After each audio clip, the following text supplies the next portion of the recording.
for the introduction. So it's been a great pleasure to be here, and it's very good morning to all the faculties and delegates. And I take this golden opportunity to thank Dr. Vetrivel sir for this excellent organization, and it's a single man army to conduct this fantastic physician update in the Vellore.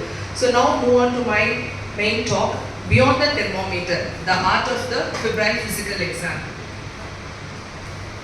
So here is approach to the acute febrile illness in the Indian settings. Here, behind every fever is a story, infective and inflammatory and malignancy. So these are all the challenges we are facing in our Indian settings to arrive for the conclusion and diagnosis of the acute febrile illness, because we are facing majority of the OPD and IP patient, and initially there is a difficulty in diagnosis, potentially fatal if not treated correctly. And acute febrile illness differ from region to region. It may not fix it to the one state. In Bihar, the type of the fever is different. In Tamil Nadu, the type of the fever is different. And the time of the presentation, that is also very important. Whenever you encounter your fever case, first 3 days the diagnosis will be different. In the 3 to 7 days, the different diagnosis. And importance of the local epidemiology is very important, and syndromic approach may help. So these are all the list of my objectives. Here the definition, approach, differential diagnosis. My main important clench of my discussion is the bedside clinical examination, because this art is fading day by day in the modern clinical practice in our medicine postgraduates. And diagnostic, here the treatment. The bedside clinical examination remains the undisputed cornerstone of the medical practice. Despite the rapid advancement in the diagnostic and imaging, laboratory medicine, physical examination and history taking, that process provides a unique, irreplaceable value to the patient care. Because nowadays, the patient is also in urge, and the treating physician is also in urge. Whenever the patient we encounter, we are ordering the list of the investigation before touching the patient, before examining the patient. So the importance of bedside examination, it will help to narrow the differential diagnosis. When we give importance to the history taking and physical examination, we narrow down the diagnosis, and we can order the targeted investigation and catching the nuance. For example, if you are picking up any H-scar in a hidden areas, you can able to conclude the type of the scrub typhus instead of doing a battery of investigation. And resource management, building trust. For example, in my clinic, I saw one 50 years female, okay. So I elicited the history. We know by spending 2 to 3 minutes, we can conclude the diagnosis. And we collecting the fees. The patient is telling, ma'am, you didn't touch me. How can you collect the fees? So the importance is, you need to touch and examine the patient. That will help to build the rapport and then the trust and then healing touch to the patient. See, the definition is acute is less than 14 days, fever, oral temperature is more than 101 degree Fahrenheit, undifferentiated means initial symptoms and signs not contributing to the diagnosis. So, initially we need to elicit the detailed history, examination, then go for the focus of infection or no focus of infection. We need to assess the patient requires immediate treatment or any investigation. Here, the fever takes a characteristic course in many diseases. The pattern of rise and fall on temperature that will help to conclude the diagnosis. This itself clue for the diagnosis. Here I am going to tell the few important types of the fever. Persistent elevation in the temperature with minimal diurnal variation less than 1 degree Celsius means is a sustained fever. The circadian rhythm is exaggerated with wide variation is intermittent fever. And when the variation is extremely large, it is called as the hectic or septic. When occurs daily, it is called as a quaternary fever, because these types of fever we read in a UG days. And the temperature variation is more than 2 degrees Celsius but does not touch the normal. For example, in tuberculosis, viral, many bacterial infection is called as a remittent fever. The temperature rises gradually to the higher level with every spike. It's called as a stepladder fever. Again, it's a relapsing fever. For example, tertian fever occurs in every 3 days. It's common in the vivax and then the falciparum malaria. The quaternary fever occurs every 4 days, in common in the plasmodium malariae. And Pell-Epstein fever occur in the 7 to 20 days. Hodgkin's and other lymphomas. Saddleback fever, the patient will develop 1 to 2 days fever and followed by remission. for 2 to 3 days, then relapse of the fever. It is called as a saddle bug fever. So why we are telling these many types of the fever means that will help to come to the diagnosis. The patient gets 2 spikes of fever every day, generally once in the morning and once in the evening, is called as a double quaternary fever, most commonly the miliary tuberculosis, and the temperature rises in the early hours of the morning rather than the evening. Usually what we see, the evening rise of temperature is more common in tuberculosis. Here in the reverse, it is called as the inverse fever, common in miliary tuberculosis. These are all the pattern. If you see the continuous fever, the temperature is in the higher settings, it does not touches the baseline. Common in the viral bacterial infection. The remittent fever is fluctuating. Intermittent fever, sometimes the peak is very high and touches the baseline. And undulant fever, biphasic is more common in the dengue fever. So here, approach the patient.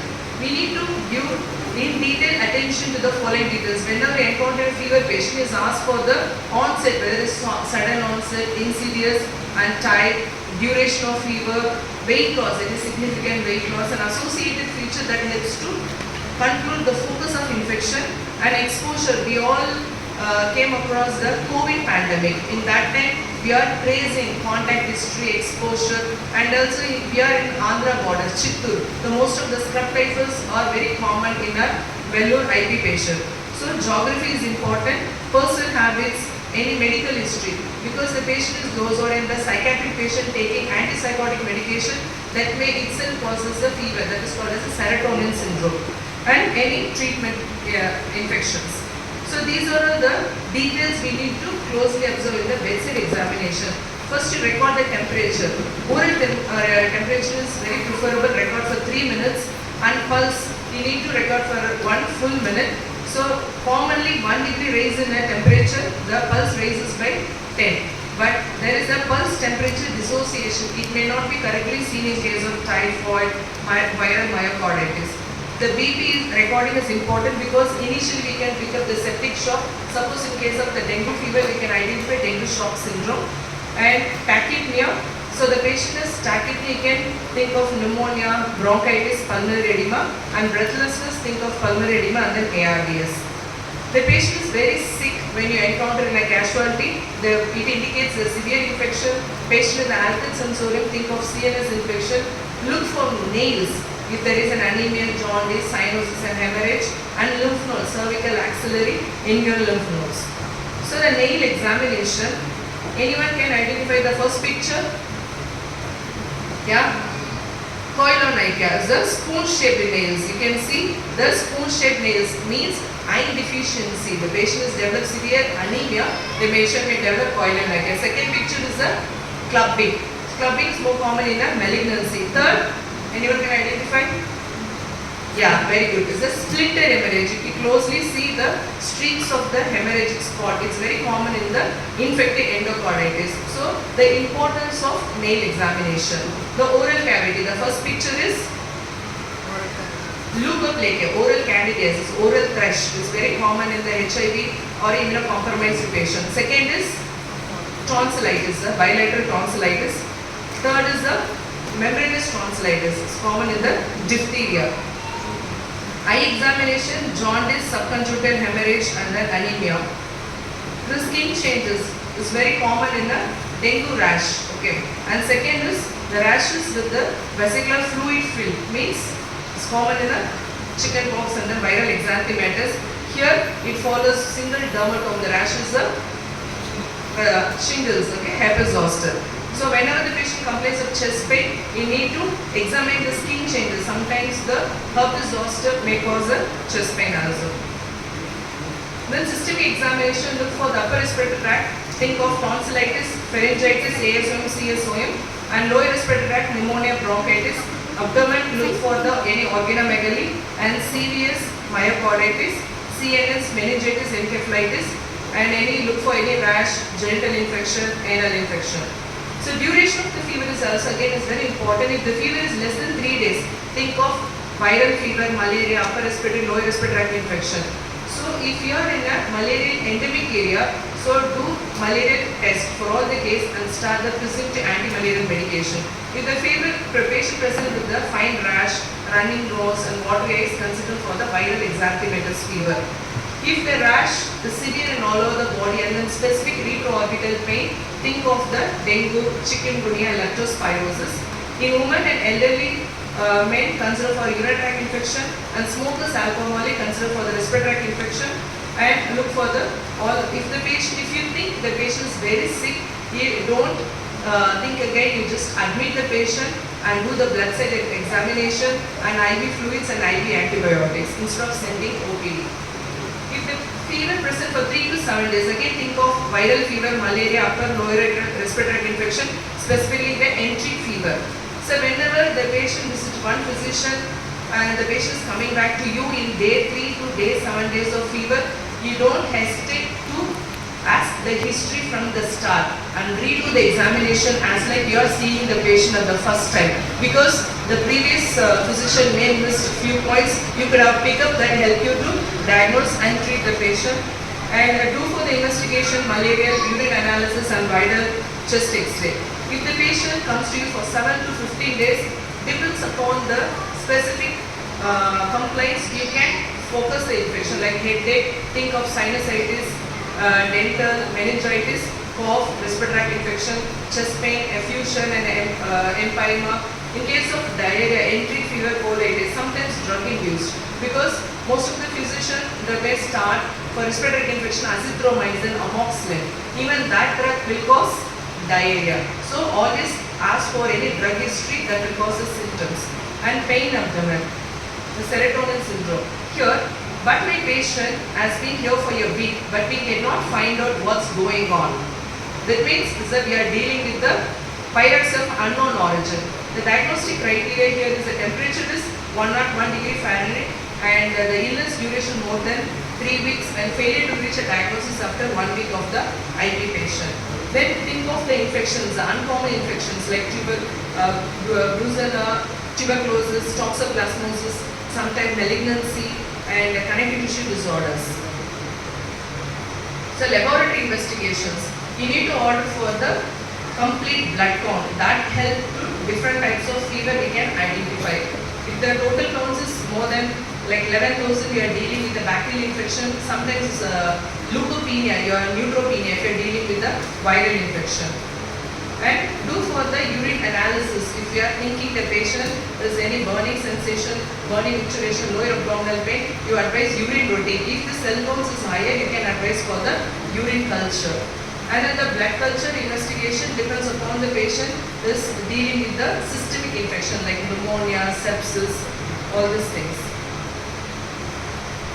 And then the stool culture. The stool culture, I want to tell you one point. If you are dealing with a patient with the fever, abdominal pain and dysentery, if you are thinking to advise the stool examination, you should not start any antibiotics or you need to ask the history. Previously 30 days, the patient shouldn't have any antibiotics before advising for the stool culture. You can pick up Campylobacter jejuni, Salmonella, Shigella and then the E. coli. Suppose the patient is on the hot rest like a BP shunt, tracheostomy, gastrostomy, an IV patient, you do for the cultures like a tracheal swab, all these things and do the CBC blood culture and then CSF tap examination. For whom do you do for the lumbar puncture? The neonate less than 2 months, ill appearing, anti-mental status, you can advise for the gram strain culture, cell count and differential and enteroviral infection, PCR and encephalitis data. So now we are moving on to the management and antibiotics. So here we come, whenever we are dealing with the fever, we just look for any viral or the bacterial. If it is bacterial, you can advise the antibiotic. Viral, you wait for the symptoms. So few, this is scrub typhus, this is a trombiclad mite, this is a Eshka. The patient is respiratory infections and leukocytosis, thrombocytopenia, start non-pregnant women, start doxycycline, pregnant start azithromycin. Here is a dengue. It can present with the rash. Actually, there is no specific treatment for the dengue. You can treat with IV fluids and symptomatic management. And malaria, you can start the artesunate combination therapy. And then leptospirosis, Again, you can start penicillin and azithromycin. Chikungunya like dengue fever. So take home message. The common agents are malaria, scrub, dengue, leptospirosis. Each disease presents with the unique challenges. Epidemiological context is very important recognizing them. Last but not least, in short, technology is a powerful adjunct to the medicine, but it cannot replace the synthesized judgment, empathy, and sensory perception of a skilled clinician at the bedside. So at the last, you need to give importance to the bedside clinical examination instead of going for the AI tool and then the advanced investigation. You should not burden the patient by ordering the higher cost investigation. And thank you so much.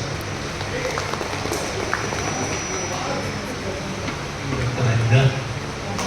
the young and energetic doctor, you told everything about the fever, what to do, when to do everything.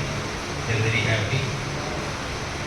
Usually in our age, we also agree with that. We will not do any investigation to diagnose the disease.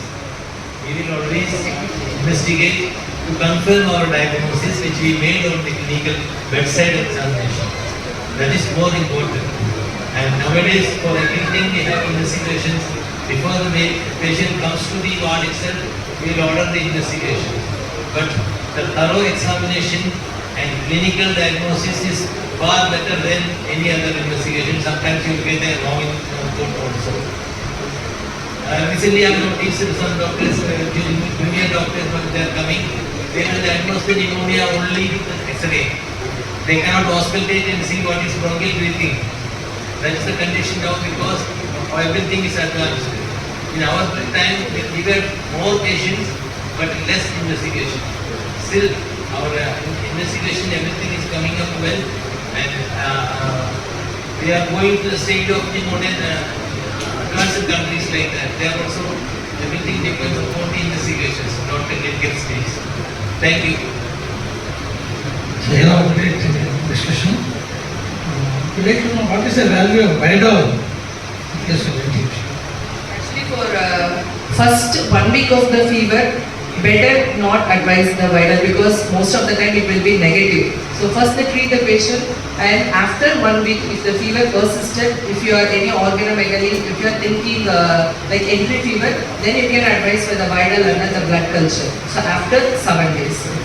Clinical diagnosis. Clinical diagnosis. That also in most of the time you need to look for the dilution. If it's 1:80 dilution, it will be common in all the patients. The significant dilution is more than 360. If it is more than 360, you can confirm the entry fever. You can start the specific management. Questions from audience? Doctor, when we treat a fever case, all the investigations are on. But it is not falling in the criteria because of viruses of unknown origin. How do you fix it? What is the solution? So most of the time we can encounter this kind of fever, sir. It's like, as I said, the diagnostic criteria is more than 1 week duration, temperature more than 38 degrees Celsius. If we could not able to identify the infection, always think of the connective tissue disorder. So the connective tissue disorder, like SLE or systemic sclerosis, they may present with the more than 1 or 2 weeks of the fever, but the investigation fever profile like the dengue, typhoid, viral, everything will be negative. And you can think of any immunocompromised conditions also in that condition. If you could not able to identify the specific infection in our endemic area, you can consider tuberculosis and other connective tissue disorders. Professor Abhay, madam.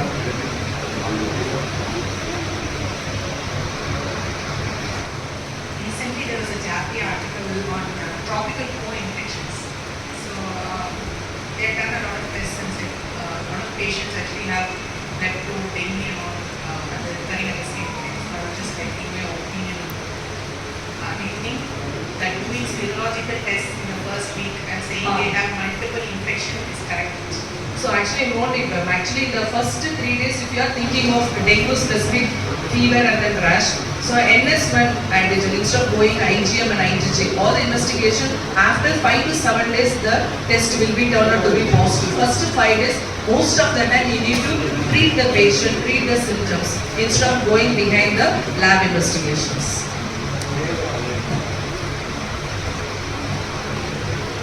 Now we would